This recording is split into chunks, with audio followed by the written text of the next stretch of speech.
Support for this and all the free content of Addressing Gettysburg is made possible by our patrons over at patreon.com/addressinggettysburg.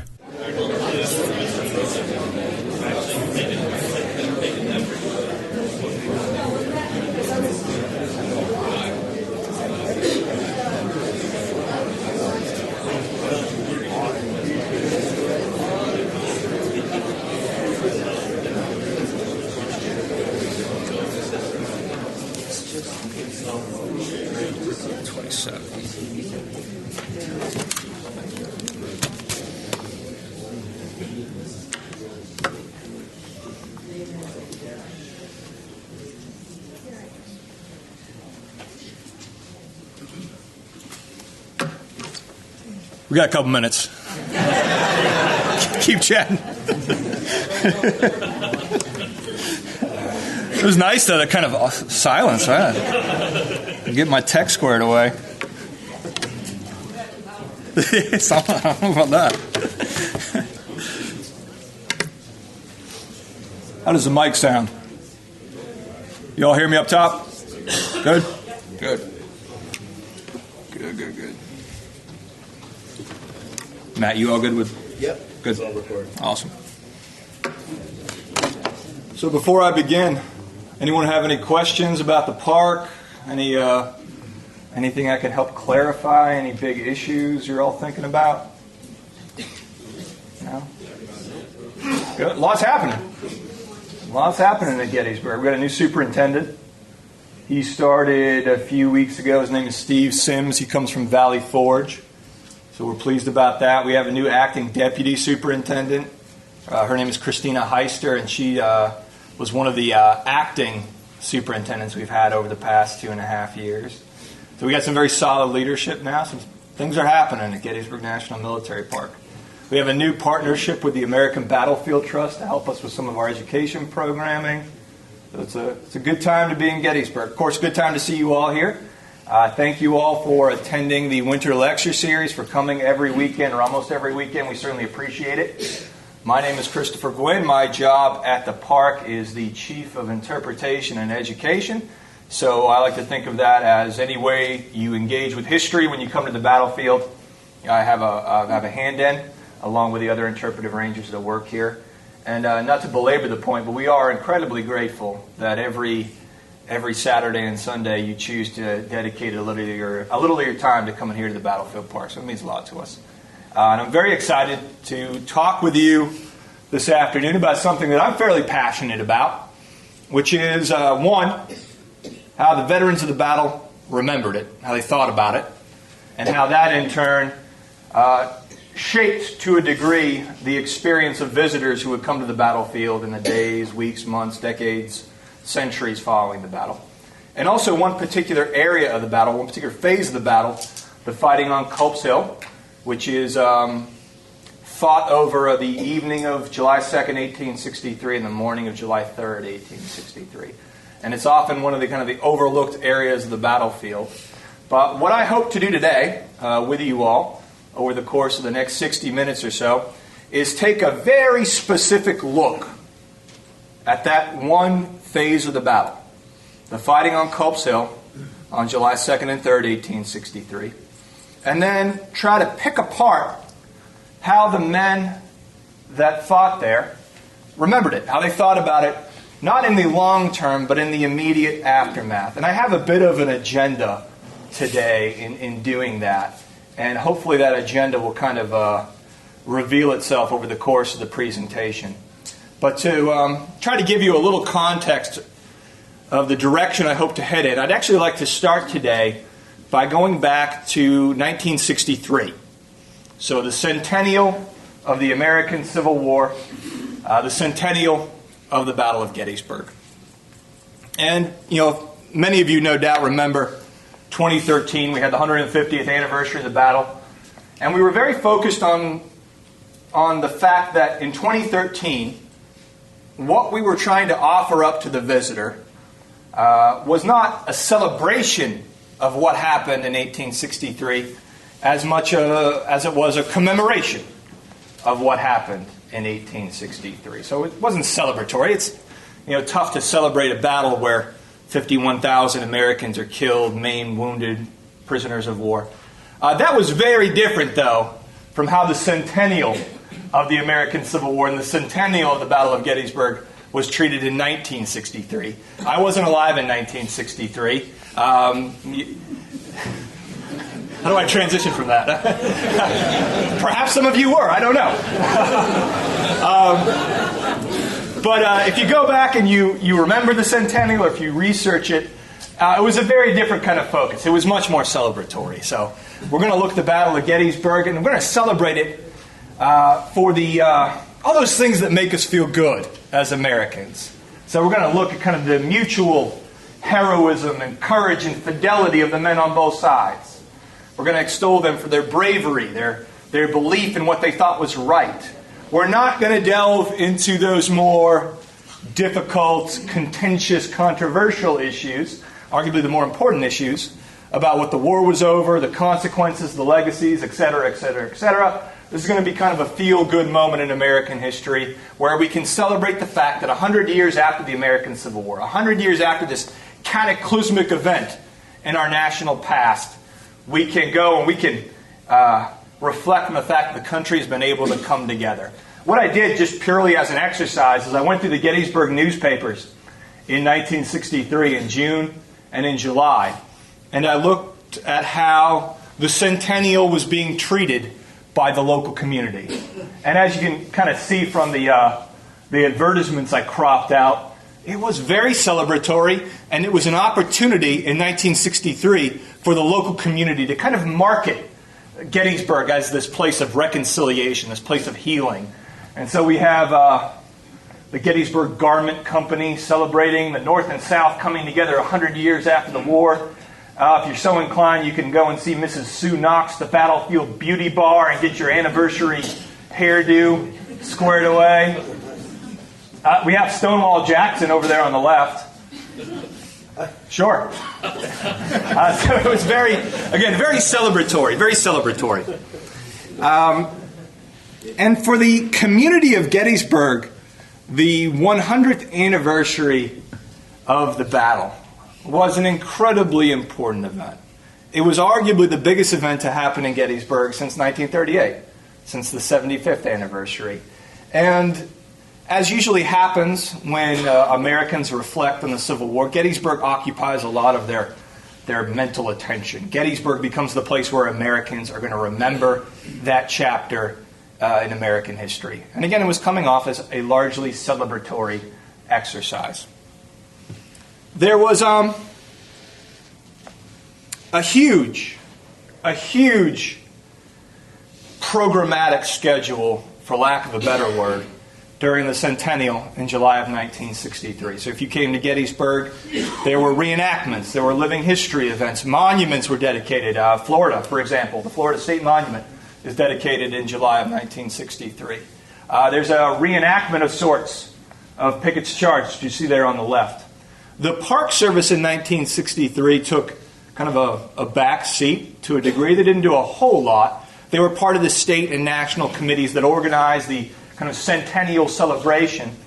But the only real programmatic exercise or option the National Park Service offered up in 1963 was a series of vignettes that took place across the battlefield.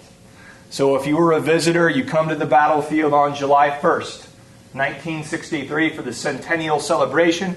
You could drive around the battlefield park, and at certain stops along the first day's battlefield, you'd encounter these vignettes.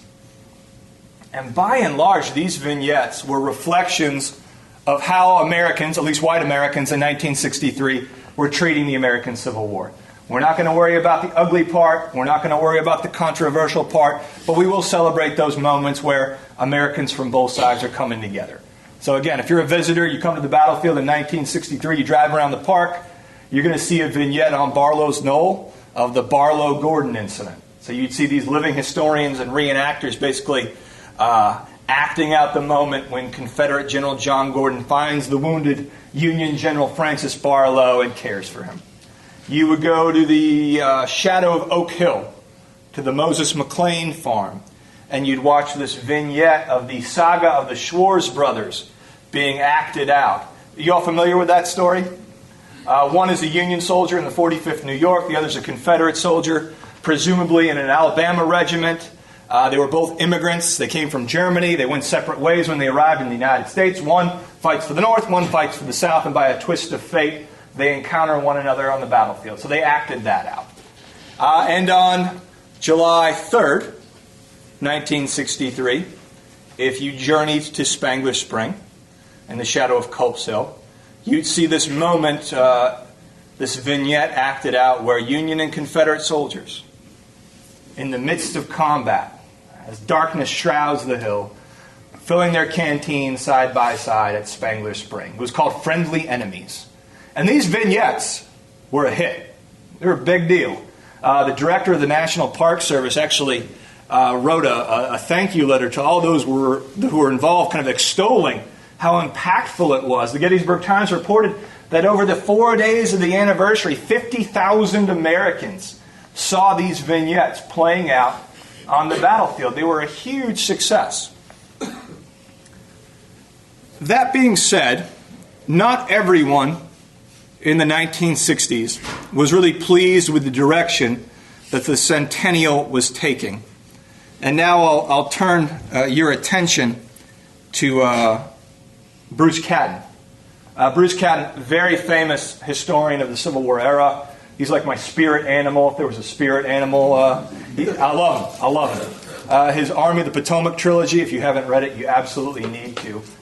But Catton was concerned about the direction that this centennial was going, the way that it was taking shape.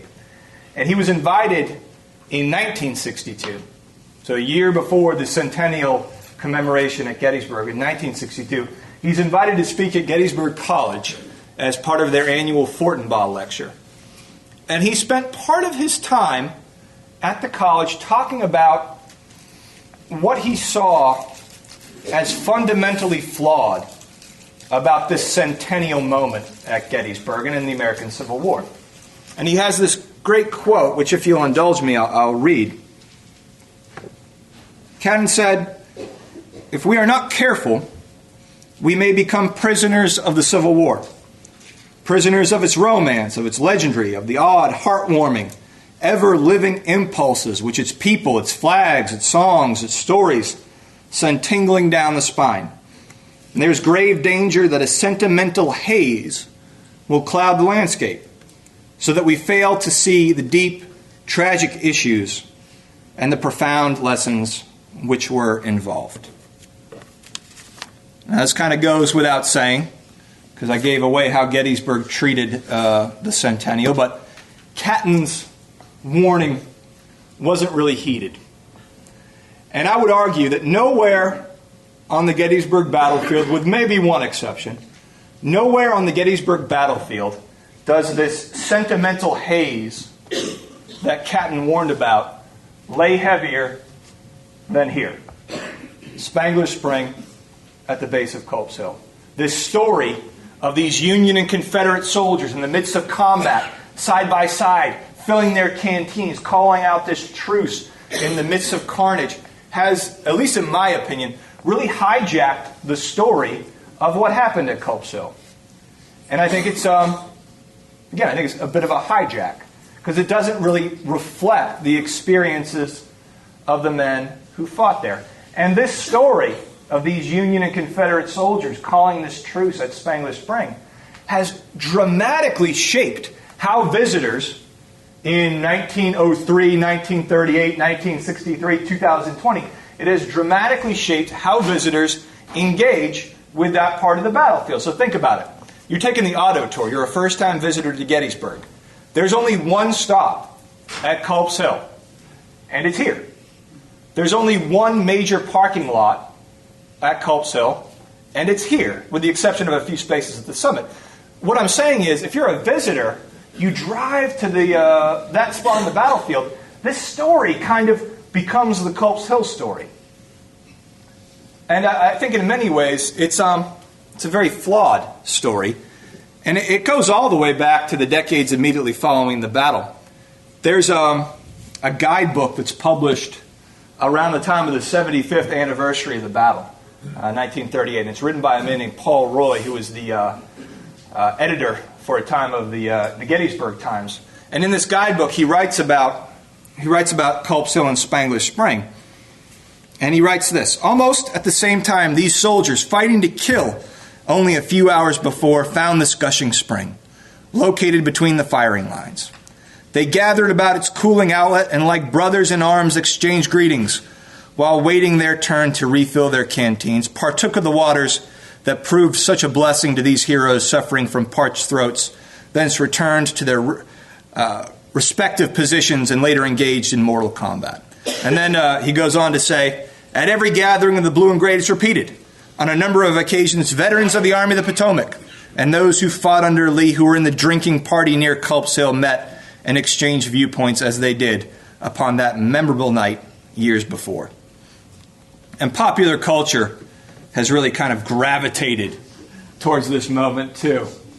So here are a few of the kind of tchotchkes you can pick up that focus on this moment. We have sculpture over on the right. We have a commemorative plate on the left. We have veterans who were shipped, basically busts to Culp's Hill to reenact this moment.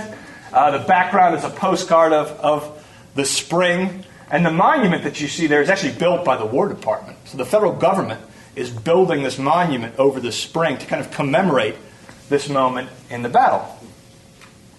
The problem, though, is, and this gets to the central theme which I want to talk about today, is that if you go back to the words of the men that fought there, they don't write about it.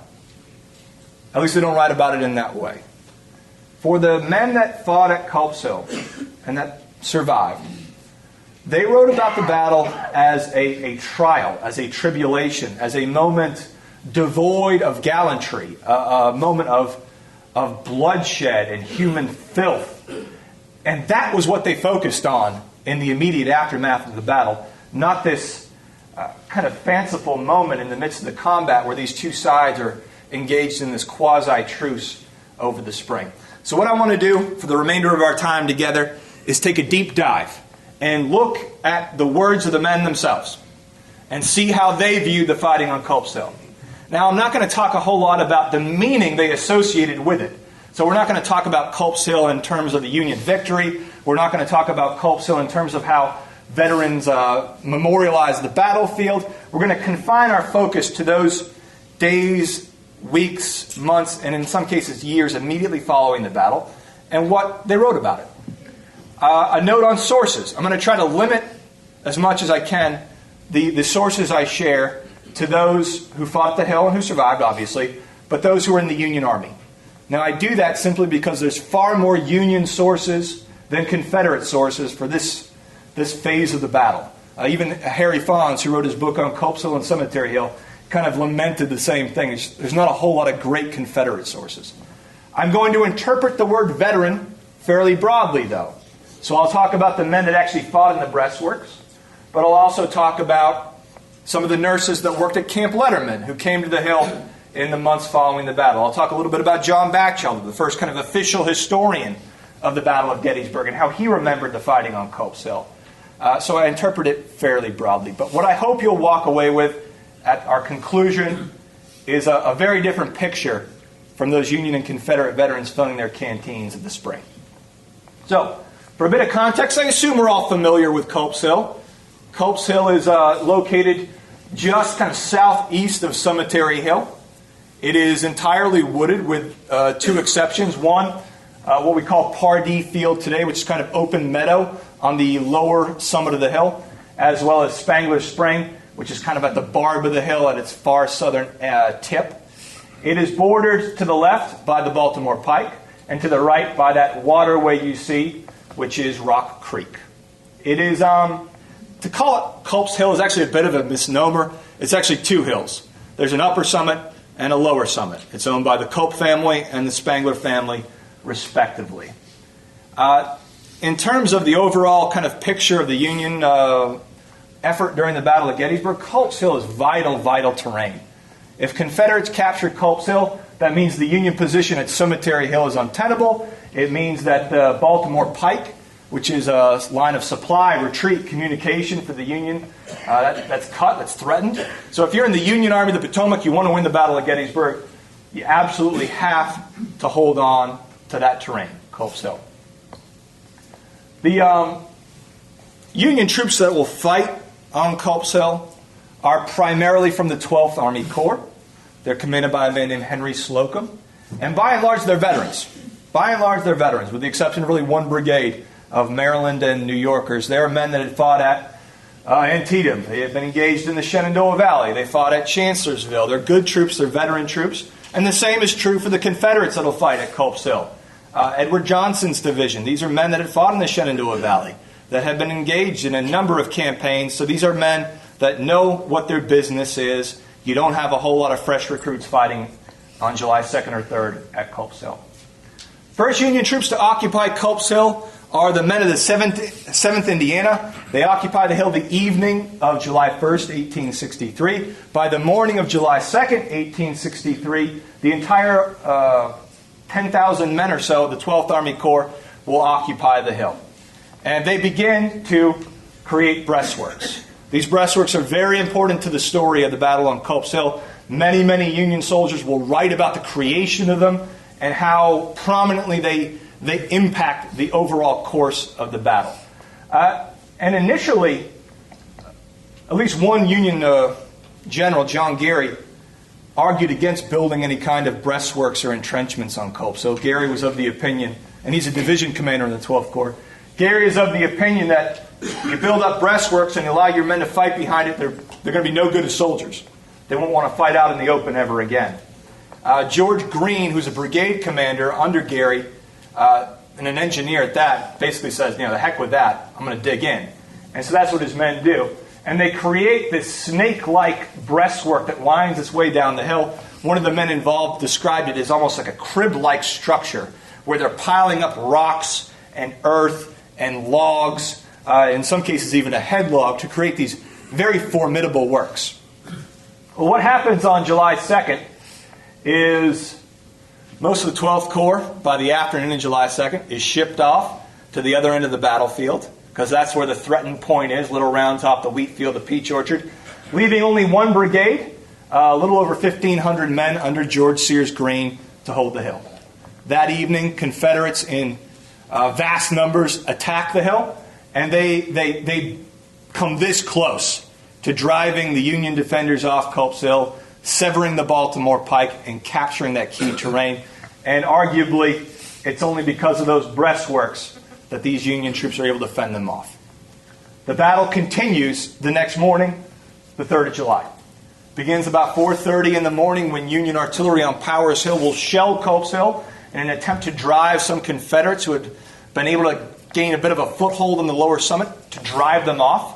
And that'll inaugurate what is arguably the most sustained combat of the entire Battle of Gettysburg. It happens the morning of July 3rd on Culp's Hill, where you have these two opposing forces basically battling for control of that key tactical position.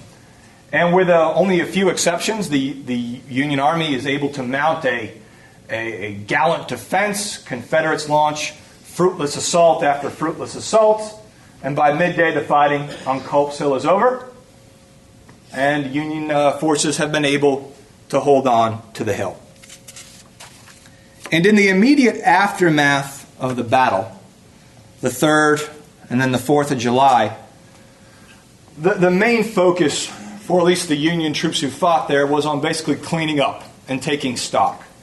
And it became, I think, fairly apparent early on of the momentous nature of the fighting that happened on Culp's Hill and the ferocity of the fighting that happened there.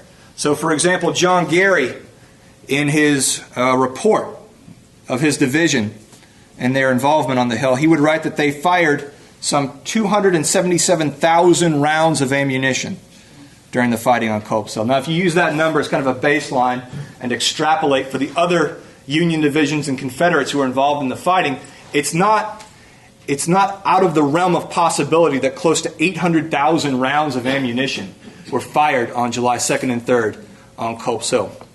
The human cost of the battle was fairly steep as well, more steep for the Confederates.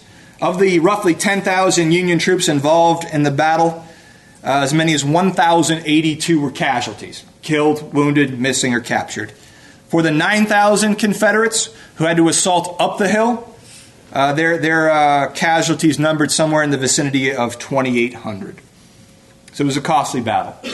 And at the end of July 3rd, the battle kind of shifted from a lived event to a remembered event.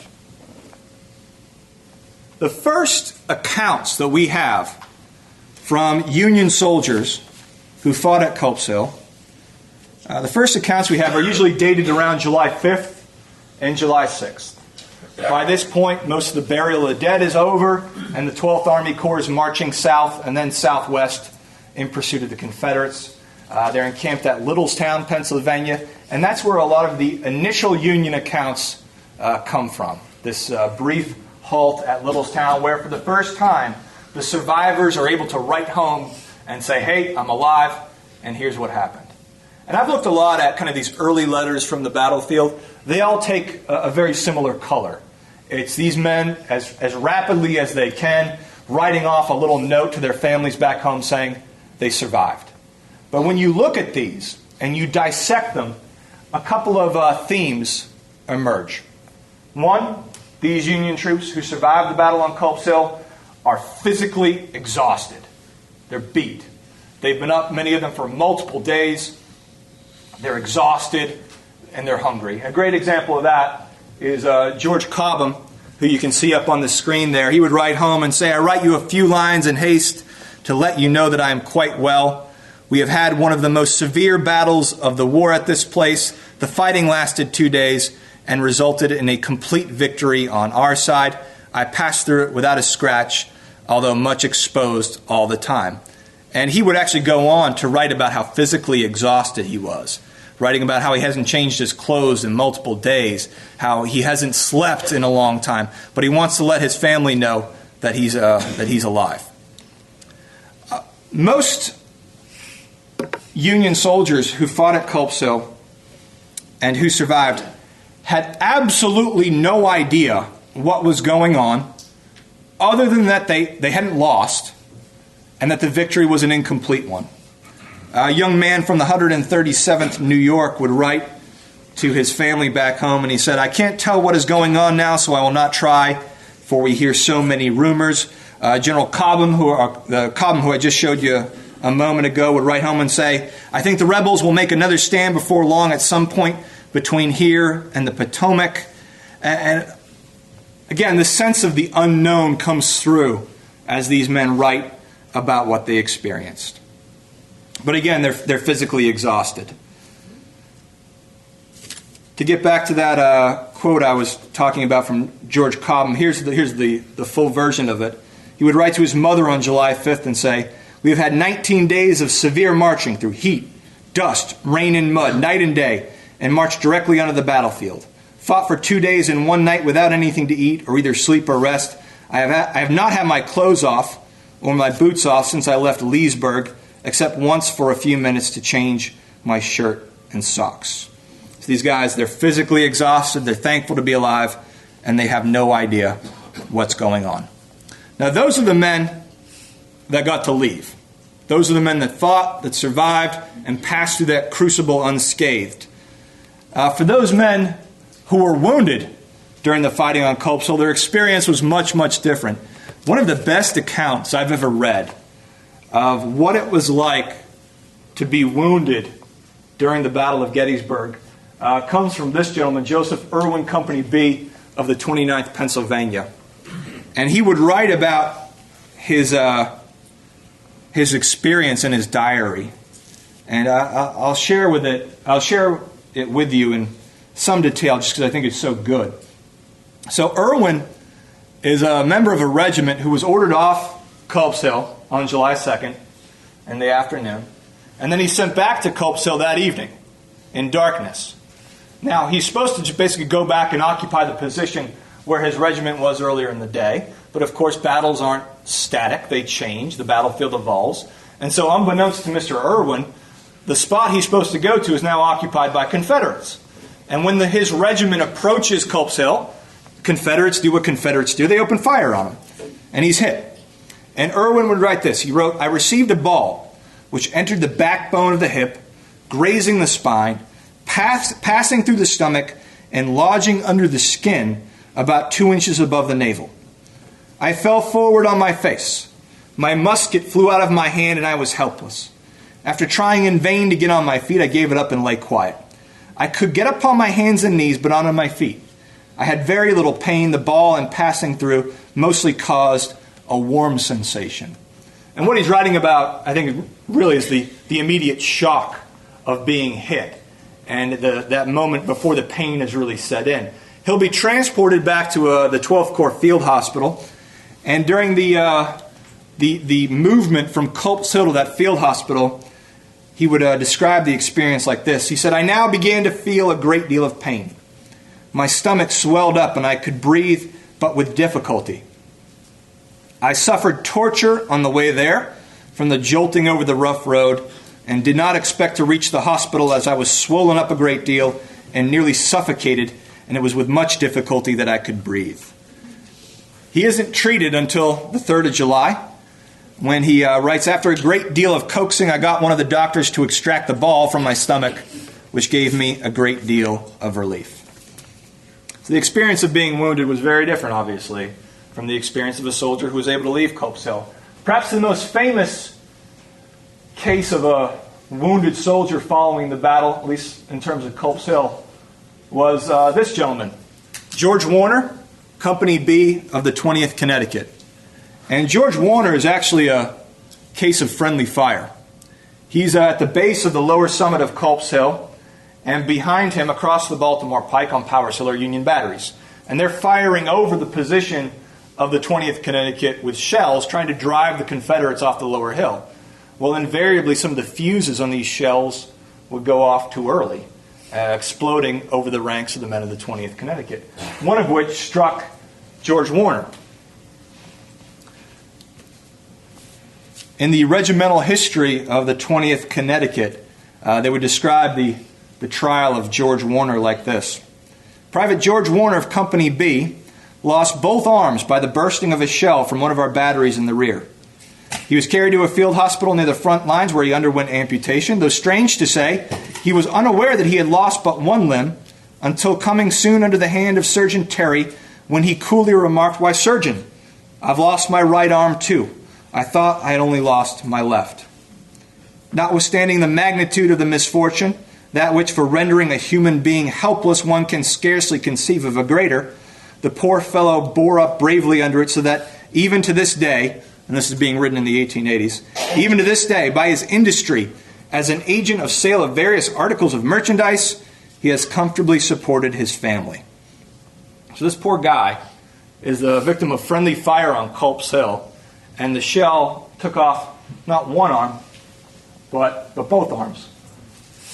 He would also be remarked upon by a young nurse at Camp Letterman, a woman by the name of Anna Holstein. And she would write about kind of the fortitude that Warner exhibited at the hospital. She would say, "It is very rarely that our brave Union soldiers complain or bear impatiently their wounds. On the contrary, they endure suffering with a heroism which exceeds even the bravery of the battlefield." George Warner of the 20th Connecticut was a case in point. While in the act of firing his musket, a shell exploded, which took off both arms near the shoulders, inflicting also serious wounds in his head and leg. He was uniformly cheerful with it all. Sometimes would despond for a moment when speaking of his wife and children, but the cloud was of short duration, and the pleasant thought of how his little children would wait upon him seemed to reassure him. You know, if anything, when you read accounts of the battle, there's a complete lack of what you would call meritocracy, if you will, for lack of a better word. And by that I mean some men who suffered horrific wounds, who you think surely will die, survive. And others who suffer relatively minor wounds end up succumbing to them. So Warner lives with the loss of both arms, but case in point is a Captain Thomas Fox of the 2nd Massachusetts. And the 2nd Massachusetts was one of the early regiments to come out of the state. They had a lot of what I would call kind of blue-blooded Boston aristocrats among their ranks. Robert Gould Shaw, for example, is originally in the 2nd Massachusetts, a lot of Harvard grads. And on the morning of July 3rd, 1863, through a battlefield miscommunication, the 2nd Massachusetts and Captain Fox, who you see in the picture there, the 2nd Massachusetts and the 27th Indiana are ordered to basically undertake this suicidal charge across Spangler Meadow, right past Spangler Spring, towards Confederates on the lower hill. And everyone who's about to embark on this charge knows it's a mistake. The colonel himself would say, well, it's murder, but it's the order. And one of the casualties, and it's a disaster, one of the casualties is Captain Fox. Now, initially, he describes only a minor wound, and his prognosis is fairly optimistic. Captain Fox would write on July 4th, 1863 to his father, and he would describe the battle and his wounding. He wrote, "Dear Father, we have been keeping the 4th a day or two early this year, earlier than usual, with any quantity of fireworks. The 2nd was engaged the night of the 2nd and the morning of the 3rd. My ankle joint is shattered a little, and the doctor says it may be stiffened. My own opinion is that I shall recover entirely. I shall come home as soon as possible and bring my man to take care of me on the road. We have whipped the Rebs well. John is unscathed. In haste, yours truly, Thomas B. Fox." So he's hit in the ankle by a Confederate bullet. Initially, he thinks he's going to survive. He's going to recover. He's sent home. He makes it all the way to Massachusetts, to his home in Dorchester, which is just south of Boston. And it's in Dorchester that infection sets in. And weeks following the Battle of Gettysburg, Thomas Fox succumbs to his wound that he received on July 3rd, 1863. And his local newspaper would publish his obituary. And they describe it as thus: "The wound which caused his death, a ball in the ankle of the left foot at the Battle of Gettysburg. It exhibited at first no dangerous symptoms, but the previous strain upon the nervous system had been too great. Fever supervened, and the iron constitution which had carried him into the war, worn and shattered by the hardships and fatigues of one short year, refused to rally from the deep prostration. His death was due to sheer exhaustion of the animal frame.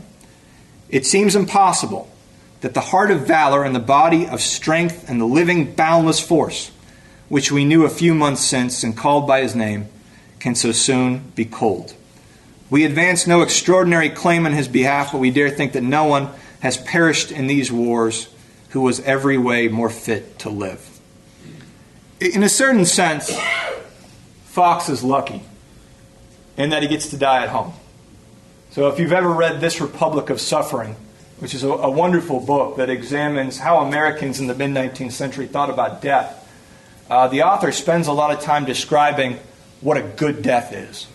So in the mid-19th century, a good death means you die at home. You die surrounded by your loved ones. When you pass, you're buried in your hometown, in your family cemetery. Words are spoken over your grave, and your family gets that kind of closure. You yourself make your peace with God before you expire, and that, in the mid-19th century, is a good death. So in a certain sense, Captain Fox is able to die that good death. But the vast majority of men who fall at Culp's Hill are not afforded that same luxury, for lack of a better word. In the immediate aftermath of the battle, the one single thing that men write about more than any other, at least among the men of the 12th Army Corps who are on Culp's Hill on July 3rd and July 4th and July 5th, is the dead. The hillside is literally covered with carnage. And it's the responsibility now of these men in the 12th Army Corps to clean it up, to bury the dead. And when these men write about that experience, they write about it in terms of filth and disgust and human waste. So George Cobham, who I've quoted a number of times, would write to his brother, not his mother, his brother on the 4th of July from Culp's Hill and say this: "The slaughter was terrible on their side, and we have not all escaped. All around me as I write, our men are busy burying the dead. The ground is literally covered with them, and the blood is standing in pools all around me. It is a sickening sight." And again, just to remember, these men are veterans of Antietam and Chancellorsville, And this is how they're describing Culp's Hill. The men responsible for burying the dead, these men of the 12th Corps, they'll bury their comrades in a single shallow grave usually, with a headboard marking who they are. Confederates, by and large, are buried in mass graves. And after, again, remember, it rains on July 3rd and July 4th and July 5th. The rain soaks the ground. Everything is covered in mud and blood. And these poor men who are having to bury these Confederates are just covered in filth. One man, Samuel Lusk, of the 137th New York, would write, "The firing ceased on the 4th and we buried the dead. We buried the dead of the whole brigade in one burying ground. They were buried about 2 feet apart. We were a hard-looking set of fellows when the battle was over. Our faces were as black as coal. Our clothes were covered with blood and dirt, and some places in the trench the ground was saturated with human blood." S.R. Norris, who was a soldier in the 7th Ohio, would describe the experience after the battle to his family, and he would write, "I have just returned from being one of the pallbearers to the largest funeral I have ever attended, having been detailed to help bury the rebel dead in front of our brigade." He says, "We dug a trench into which we piled about 200. Perhaps the most evocative account of the burial of the dead comes from a Pennsylvania soldier, C.H. Blanchard of the 111th Pennsylvania, who fights in the lower summit of the hill. He would write many decades later, actually, of the battle, and say, "I saw some strange and pathetic sights. I saw a Confederate soldier that a ramrod had passed through his body and pinned him to a tree. But the incident most vividly stamped upon my mind was where I saw 180 Confederates put into a trench. Whiskey had been issued to the brigade pioneers, as the stench was almost unbearable. There was a big red-headed chap from the 29th Pennsylvania regiment, went by the name of Reddy. The last one put in the trench was an orderly sergeant. Reddy came dragging him by the legs, threw him in, and said, 'There, damn you, call the roll and see if they are all there.'" When I read accounts like that, there's almost this dehumanizing aspect to it, in which, as difficult as it might be to become hardened to sights like this, that's exactly what's happening with these men as they're just dealing with body after body after body. But every now and then, something comes across that kind of reminds men of that innate humanity. And in the case of Thomas Kane, who was a brigadier general commanding a brigade in the 12th Corps, who was very sick during the battle, he would write many years later to Peter Rothermel. I hope I'm pronouncing that name right, but Peter Rothermel is an artist. And this artist is creating a giant mural, a painting of the fighting on Culp's Hill the morning of July 3rd. And he actively sought the input of veterans who had fought there. And so the artist writes to Thomas Kane and asks him, what does he remember about the battle? And Kane, rather than writing about the tactics or the human toll, he wrote about a dog. And Kane wrote this to Rothermel on March 21st, 1874. He writes, "A pet dog belonging to a company of the 1st Maryland, Confederate, charged with the regiment, ran ahead of them when their progress was arrested and came in among the boys in blue. At first he barked in valorous glee, but later I saw him on 3 legs, going between our men and the men in gray on the ground as though looking for a dead master, or seeking to find an explanation of the tragedy he witnessed. He licked someone's hand after being perfectly riddled with bullets. Regarding him as the only Christian-minded being on either side, I ordered him to be honorably buried." I think that that Christian-minded being, I italicize that just to draw your attention to it, because I think it says a lot about how Kane at least is viewing the battle, in which there's this absence of Christian charity as these two sides are really doing their best to kill one another. And I think a lot of times that's lost on people. We have this image of the American Civil War sometimes as this chivalrous war, as this gentleman's war. But when I read these accounts from Culp's Hill, that's not really what I walk away with. What I walk away with is that these men are doing their best to kill one another. They're trying to kill one another as much as a United States Marine and a Japanese soldier are trying to kill one another on Okinawa, or a member of the 101st Airborne and the German Army are trying to kill each other at the Battle of the Bulge. That's what I walk away with. And Union soldiers who write about the battle, they say the same thing. They're doing their best to kill one another. One soldier in the 66th Ohio, William Sayre, would write home and say, "Oh, you had better think we give them what they need this time if they never got it before. Well, I could not say that I killed one myself, but I can say that I shot enough at them. I only fired of upwards of 90 rounds at the rascals. I'd done my best to kill 2. And that's echoed by an account that a man by the name of John Wells would write home. He says, "You asked me how I spent my 4th of July. We celebrated the 3rd all day, killing Rebs." And men at Culp's Hill died in a multitude of ways. Now, some of you may be familiar with this account, and it's a little bit later than the other accounts that I've included. This comes from the dedication of the monument to the 147th New York in Pardee Field. And monument dedications tended to take on this kind of very ceremonial air in which the veterans would march out to their monument, a band would play, poetry would be read, and invariably one of the veterans was asked to give kind of the keynote speech. And this comes from the keynote speech of Captain Joseph A. Moore, who, in describing the role his regiment played during the fighting, remembered this one moment that had stuck with him. And he, in front of his comrades, said this. He wrote, "Another wounded man in our front was observed laying on his back, reloading his gun. And our men, surmising that he intended to shoot at them, raised their guns to dispatch him before he could have the chance to fire. But by persuasion, they desisted.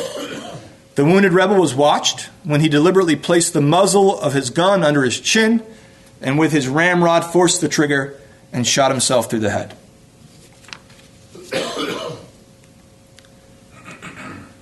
So, the Union soldiers that fought there, so they wrote about it. They wrote about death.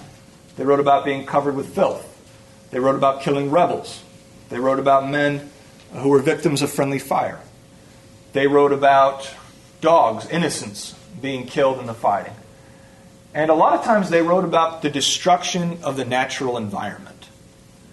And ironically, that is one of the things that attracted the early visitors who came to Gettysburg. You could go to Culp's Hill, and you could tell that a battle had been fought at Culp's Hill, because this storm of iron and lead seemed to have swept across the two hills, leaving this path of destruction in its wake. So it was very vivid, and it was very kind of tangible. Frank Haskell, the soldier you see depicted in the photograph, he didn't fight at Culp's Hill. He's in the 2nd Army Corps. He's an aide on the staff of John Gibbon. But he traveled the battlefield in the immediate aftermath, and he wrote about what he saw at Culp's Hill. He wrote, "Along the slope of Culp's Hill in front of the position of the 12th and the 1st Division of the 1st Corps, the trees were almost literally peeled from the ground up, some 15 or 20 feet. So thick upon them were scars that bullets had made. Upon a single tree, in several instances not over 1.5 feet in diameter, I counted as many as 250 bullet marks." So imagine how much fire has to be passing over the battlefield for that to happen. And he writes, "These works looked formidable, zigzagging along these rocky crests even now, when not a musket was behind them. What madness on the part of the enemy to have attacked them." Another man, who's actually an amateur reporter, his name was Isaac Moorhead. He comes a year later, 1864, and still, a year following the battle, he's still in awe at the physical destruction he can see on the hill. And he writes for his local newspaper in Erie, "And how shall I describe this place? The desperate character of the fighting is seen and registered on the trees and rocks. All over the trunks of those trees, for 20 feet above the roots, are marks of fierce musketry. You cannot lay your hand over many of the trees without covering the mark of a minie ball or a wound from a shell. Huge limbs swinging by a few tendons, wounded and disfigured by shell, all over the ground here and everywhere, in the woods, in the roads, in the fields, on the mountainside, are scattered the vast debris of armies." As I mentioned earlier, if you're an early visitor to the battlefield in 1863, 1864, 1865, one of the areas that you really gravitated towards was Culp's Hill. It's easily accessible by town, and unlike some other parts of the battlefield, you could go there and you could still see the breastworks built by the armies, these trees that are just peeled from rifle fire. And John Batchelder, who's the first real historian of the fighting on Culp's Hill and of the Battle of Gettysburg, would write about it. And he would write about it in much the same language that those other two accounts that I shared wrote about it. You can go and you can see this scar still on the natural landscape from the battle. I think the most vivid account of the Battle of Culp's Hill in the immediate aftermath and the destruction, both natural and physical, wrought on the hill, comes from the diary of a nurse who was working at Camp Letterman. Her name is Sophronia Buckland. I hope I'm pronouncing that right. But she would, every now and then, leave Camp Letterman and take jaunts across the battlefield. And once she went to Culp's Hill, and she leaves a searing account of what it was like to explore that part of the battle, that part of the battlefield. She writes, "I visited the battleground on several occasions, the first time soon after the conflict, when evidences of the horrid carnage which had ranged over it lay on every hand and in fearful sights.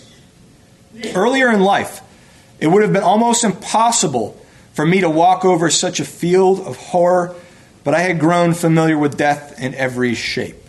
Yet when, right above my head at one place so close that it touched me, hung a sleeve of faded army blue, a dead hand protruding from the worn and blackened cuff, I could not but feel a momentary shudder. Boots with a foot and leg putrefying within lay beside the pathway. Ghostly heads, too, over the exposed skulls of which insects crawled, while great worms bored through the rotting eyeballs. Astride a tree sat a bloody horror with head and limbs severed by shells, the birds having banqueted on it, while the tattered uniform stained with gore fluttered dismally in the summer air." Here you see a photograph of a veteran of the fighting. His name's Captain Jesse Young of the 60th New York. That's Greene's brigade. And he would visit the battlefield again and again and again. He lives a fairly long life. And what I found interesting about his account is he describes one visit to the battlefield many years later. And he walks along where his regiment fought at Culp's Hill. And he notices everywhere he remembers a man having been killed and blood spilling into the earth, this peculiar red berry would grow there. His account you can see on the screen there. "I noticed that just where I know men had fallen and their blood had flowed out upon the ground, berries of a particular red color were growing, and they were not growing anywhere else. For instance, I could tell exactly where William Murphy was shot as he tried to roll over the log breastworks to our side, but was taken on the fly, as it were, by a rebel not 3 yards away with a bullet to the brain and rolled back to the other side. And right out of that spot, the berries were growing luxuriantly." And he would reply, or he would mention that he comes years later and they're not there anymore. But that sight of everywhere he knew a comrade had been killed, these red berries growing out of the ground, stuck with him. You know, one thing that the veterans really didn't write a whole lot about was filling their canteens at Spangler Spring with Confederates in the midst of the battle. There are virtually no accounts, none, that I've ever read, maybe John you've read, on the Confederate side describing anything like this. None that I've ever seen that date from around the time of the battle. There are a few accounts from the Union side that talk about the spring, that write about it. But when they do, you don't get the sense that they're talking about this moment where there's this mutual truce and this fraternity. What they write about, and what you walk away with is they're really confused and they're scared. And these are moments of tension, not of truce. A great example is the quote that I have up on the screen there, written by Joseph P. Machette of the 46th Pennsylvania. This is one of the regiments returning to Culp's Hill on the evening of July 2nd to reoccupy their old positions, and now they're stumbling into Confederates everywhere in the darkness. And he would write of a Captain Selfridge of Company H who had taken some of his men's canteens and gone ahead to Spangler's Spring to fill them. When he discovered, quote, Johnny's also there filling their canteens, he backed out with the best grace he could command and reported it to the colonel. So you get accounts like that. Not a whole lot of those more collegial accounts of these men calling this truce in the midst of the battle. And if anyone was so inclined to really delve into this in the early years of the battlefield park, you'd find a lot of licensed battlefield guides and government historians trying to debunk this idea of this truce happening in the middle of the night. W.C. Storick, who writes a guidebook in 1932, who's a licensed battlefield guide, very succinctly sums it up this way. He says, the story that a truce was entered into between the opposing forces on the night of the 2nd, and that they met in large numbers at the spring to get water, is a mistake. The captured and wounded of the Union forces were allowed access to it, along with the Confederates who were there at that time, but there was no truce. Fred Tilburg, who's a park historian, in 1940 would write this. He says, it's often said that the soldiers of the Federal and Confederate armies fraternized at Spangler's Spring during the night of July 2nd. There is not sufficient evidence to support this statement, and it appears to be based largely on assumption. Nevertheless, the War Department, who in 1895 assumed control of the battlefield park, and who are very focused on bringing the country together and marketing Gettysburg as a place of reconciliation and healing, they really jump on this notion of this moment at Spangler's Spring, and under the guidance of Emmer B. Culp, create the little enclosure that you see there today. And in bronze, it still says, this spring supplied Union and Confederate soldiers with water during the battle. One country and one flag, the strife of brothers is past. I found one account of the spring that I thought is much more indicative of the way in which the soldiers viewed it and remembered it. And so I'll kind of conclude with this story. And it comes from Silas Gardner of the 3rd Wisconsin. This is Ruger's brigade, or Colgrove's brigade, rather. And Gardner, many years later, would write about a man in his regiment, a man by the name of Abner Webb, and some heroics that Webb would perform in Spangler Meadow on the 3rd of July. Gardner would recall a wounded soldier in the middle of the meadow, this is during the day on the 3rd, crying out for water.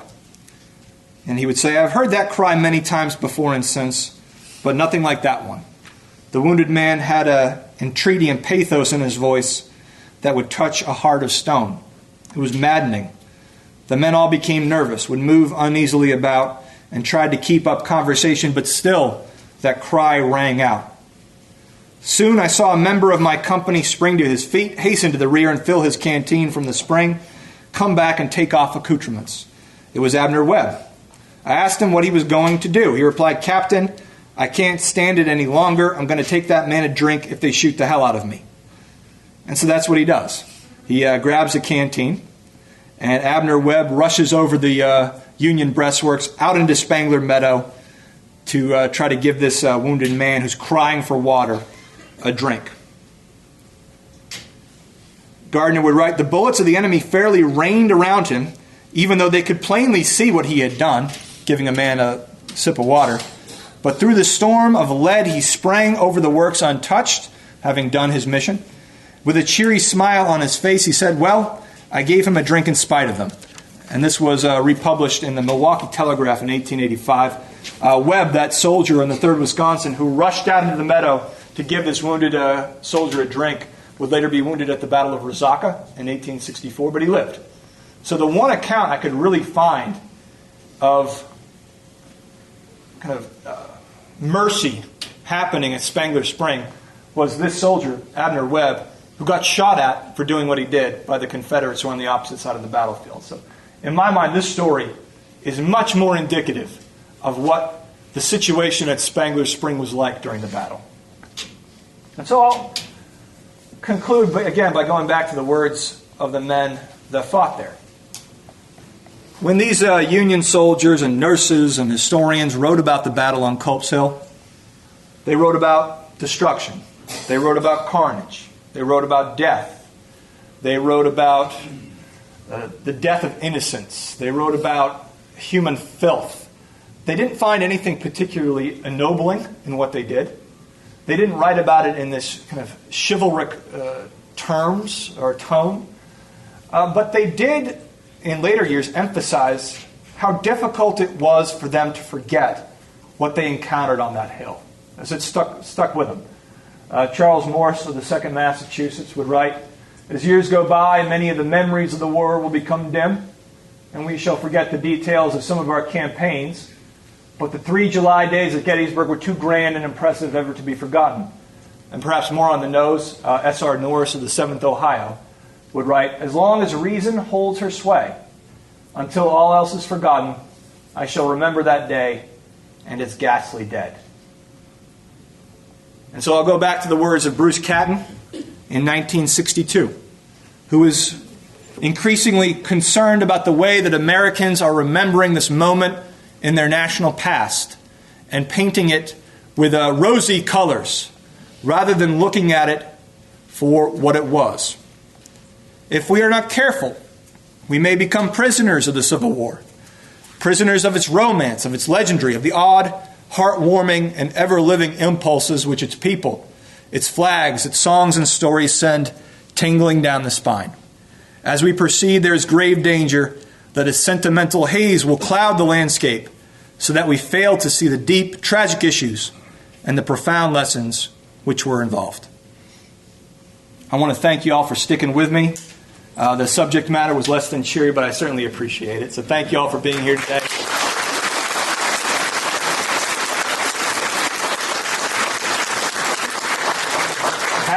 Happy to field any questions if you have them. And if not, thank you all so much. Yeah? Where are you getting these quotes from the soldiers? What is the source? The source are the Park Library and Archives. So we have vertical files on every single regiment on both sides of the battle, in which you'll find a variety of accounts that we've been able to gather in the past 75 years since the Park Service has been here. And they range from, diaries where soldiers just saying, "Hey, July 2nd, woke up at 5, we fought, went to bed," to much more vivid accounts like some of the ones I shared here today. So if you were so inclined, you could make an appointment and go dig through them yourself. Yeah. Hi. Very good talk, by the way. Thank you. Yeah. Do you have any idea what kind of berries those were? Chokeberries. He describes them as chokeberries. Chokeberries. I'm not a biologist. I'm not a botanist. So beyond that, I'm a bit stymied. I haven't seen them there myself. And I don't believe that, right? I don't believe that this Jesse Young is going and seeing these berries. I'm saying he's seeing berries, but I think the connection between the berries and the death is something that he kind of created. But I think it's more illustrative of his mindset when he goes to the hill in which he's walking around the battlefield, and what he's seeing is not this beautiful kind of pastoral landscape. What he's seeing is that pastoral landscape, but reminding him of the physical carnage that he saw there. Yeah, kind of like frozen in time. Kind of. Yeah. And then the other question I had was, I haven't read any of Bruce Catton's works, so what do you think Catton saw as the deep tragic issues and the profound lessons which were involved? Sure, and there are a number of them. And if you haven't read Catton, I suggest you do. The Army of the Potomac trilogy is wonderful. Stillness at Appomattox won the Pulitzer Prize just prior to the centennial. So I think what Catton is talking about is the human cost of the war. The physical toll, the death, the destruction, the ugliness of war. Secondly, the issues which propelled the war, slavery, and the role of race in society, I think was what Catton was talking about. And I think also the manner in which the legacies of the war kind of impacted our national society. So reconstruction in the once optimistic process that then turned into a very ugly process. I think that's what Catton is referring to. He writes a beautiful 3-volume history of the war itself, which is also wonderful. But Catton, out of all the authors I've read, Catton has this, he writes beautifully. He writes beautifully. And he has this wonderful way of taking a relatively small incident or moment or individual and assigning very profound meaning to that moment or situation or individual, which is why I always gravitate towards his writing. I think it's just wonderful. But I think the physical human cost more than anything. You got to remember, the centennial, it's really, in a lot of ways, kind of the birth of reenacting as far as mainstream reenacting, which there's value to, I believe. But on the other hand, it depicts a very kind of sanitized, sterilized view of combat. And I think Catton was disturbed by that to a degree. But I won't speak for Catton anymore. Yeah. So I understand the first part, I guess, and thanks for giving me the time. No, of course. Of what you described as Catton saying about the human cost of the battle. Yeah. The toll and things like that. The other thing is, the profound lessons, the deep tragic issues. I can see it becoming easy to swing the other way. In other words, from going from a romanticized version, of the Civil War, swinging too far the other way, where the profound lessons and tragic issues. You see what I'm saying? I think I do. Yeah, I think I do. But there was nothing but death and destruction during the war, and it didn't achieve anything. Is that what you're saying? There was no. The deep tragic issues and profound lessons were all there, become all there was. Yes. In the war, and there was no more romance and legendary and legend and odd heartwarming. Yeah. That there weren't those moments, which arguably there were, though perhaps the ratio of one to the other is not quite balanced. Maybe when he's writing. Or who experienced it? Yeah. That's a fair enough statement. Fair enough statement. That's interesting. Yeah. What was your source of the Culp's Hill map? Oh, that's John Batchelor's isometric map of the battlefield. He's a landscape painter more than anything, so he creates this beautiful map of the battlefield, this bird's eye view. I think you can buy it in the bookstore, actually. Dates from 1864. He had George Meade sign off on it and everything. We still actually use that map. It's so accurate. We use it today for our battlefield rehabilitation efforts alongside other maps. Yeah. Batchelor's isometric map. Yes? Yes, could you refer me to a publication of Bruce Catton's that would focus in on what he felt was a profound lesson? Well, you could start off with Mr. Lincoln's Army, and then follow it up with a book called Glory Road. And you'd be 2/3 of the way through his Army of the Potomac trilogy. I'd start with Mr. Lincoln's Army, and then move on. In Mr. Lincoln's Army, he talks about the beginning of the war, the formation of the Army of the Potomac. He spends a great deal of time talking about the Committee on the Conduct of the War that's created. Obviously, a lot of McClellan and kind of the first iteration of the Army of the Potomac. So I would start there. Thank you. Yeah. Yes. Can you talk a little bit more about the disagreement between Geary and Greene about the building of the... Yeah, sure. And also, did the soldiers recognize at the time the value of those? I believe they did. Yeah. I believe they did. So, George Sears Greene, brigade commander. He is subordinate to Geary, so Geary's his superior officer. And Greene casts a fairly large shadow on the Gettysburg battlefield. Greene is of the opinion that his men should be building these breastworks to defend the hill. Geary, John Geary, who's kind of a towering figure, and he's got a fascinating personal history if you're ever interested in delving into it. He's mayor of San Francisco. He's got this crazy history. Geary is of the opinion that if you allow soldiers to fight behind breastworks or entrenchments, you're going to ruin them, because they're never going to want to fight out in the open again. Does that make sense? So, 19th century, mid-19th century, Napoleonic tactics. You form up, you're in your ranks, you march out to the enemy, you deliver your fire. Think the fighting at the cornfield, 1862, the Battle of Antietam. Think virtually anything in the Second Manassas campaign, Fair Oaks, Malvern Hill. This idea that you're moving forward in these long ranks, opening fire on the enemy. That's what Gary's talking about. If you allow men to dig in, you're going to ruin them because they're never going to want to do that again, because it's a whole lot safer to be behind the breastworks. That's what he's saying.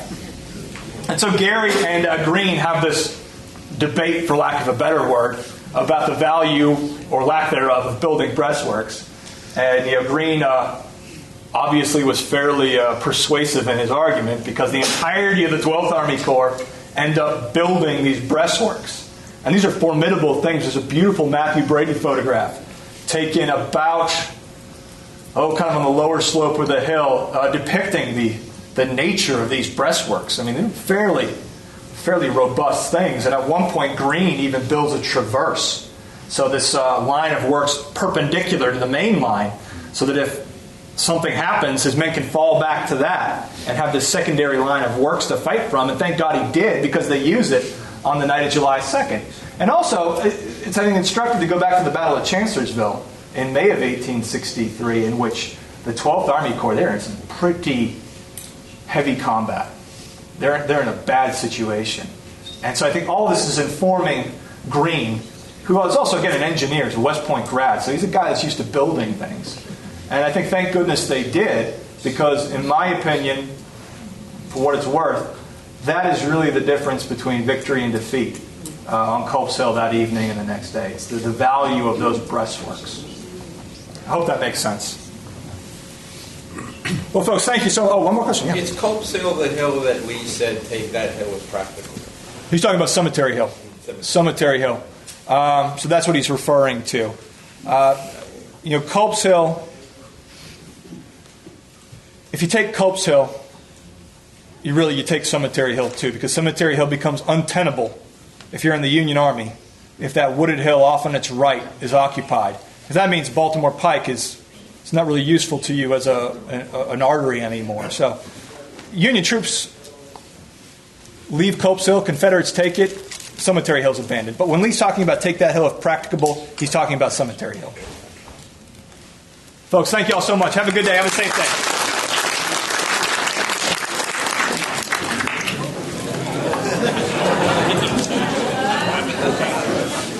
Hard topic. Nice job, man. Oh, thanks, man. Look forward to the talk this summer. As am I. Good job.